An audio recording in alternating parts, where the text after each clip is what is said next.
Hi friends, అందరూ బాగున్నారా అండి? ఈ చెట్టుకున్న కాయల్ని చూడంగానే మీకు అర్థమైపోయే ఉంటుంది. ఇవొచ్చేసి ఈత పండ్లు. నేనైతే స్కూల్ నుంచి ఈవినింగ్ వచ్చేటప్పుడు చెట్టు మీద ఉండే కాయలనైతే చూశానండి. మా ఇంటి ముందరే ఉంటుంది చెట్టు.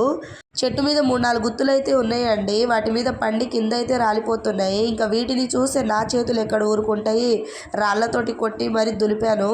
ఈ ఈత పళ్ళు అంటే నాకు చాలా ఇష్టం అండి. ఇంకా హాఫ్ డే స్కూల్కి వెళ్ళొచ్చిన తర్వాత నేను మా మామయ్య కూతుళ్ళము ఈ ఈత పళ్ళ కోసము మ్యాంగోస్ తెంపడానికి అయితే వెళ్ళేటోళ్ళము. ఈ ఈత చెట్ల మీద అయితే దురద వచ్చే తీగలైతే ఉండేటి అండి. రాళ్ళతోటి కొట్టేటప్పుడు అయితే అవంతా మీద పడేటి. ఫుల్గా దురద వచ్చేదనమాట. ఫేసు అలాగే కాలు చేతులు కూడా మొత్తం బాడీ అంతా దద్దులు దద్దులు అయిపోయేది. అప్పటికప్పుడు బావిలో దూకి స్నానాలు చేసేవాళ్ళం అనమాట. ఇంకా మా సైడ్ అయితే పంట పండించడానికి బావి నీళ్ళే వాడతారండి. మా సైడ్ ఎక్కువగా బోర్లు అయితే ఉండవు. మ్యాక్సిమం అందరికీ ఈత కొట్టడం అయితే వచ్చు. నాకైతే 5th క్లాస్లోనే ఈత కొట్టడం అయితే వచ్చండి. ఈ ఈత పళ్ళను పచ్చి అయితే తినకూడదండి, నోరంతా ఒగరైపోతుంది. అలాగే రెడ్డుగా పండిన పళ్ళను మాత్రమే తినాలండి. గింజనైతే కొరకకూడదు, నోరైతే ఒగరైపోతుంది. డిఫరెంట్ టేస్ట్ అయితే అనిపిస్తుందండి. ఇప్పుడైతే ఈ చెట్లను చూద్దామన్నా ఈ పళ్ళను తిందామన్నా కూడా దొరకట్లేవు. ఎప్పుడో చిన్నప్పుడు తిన్నాము, మరి ఇప్పుడు తిందామంటే దొరకట్లేవు. మరి మీరు కూడా తినే ఉంటారని అనుకుంటున్నాను.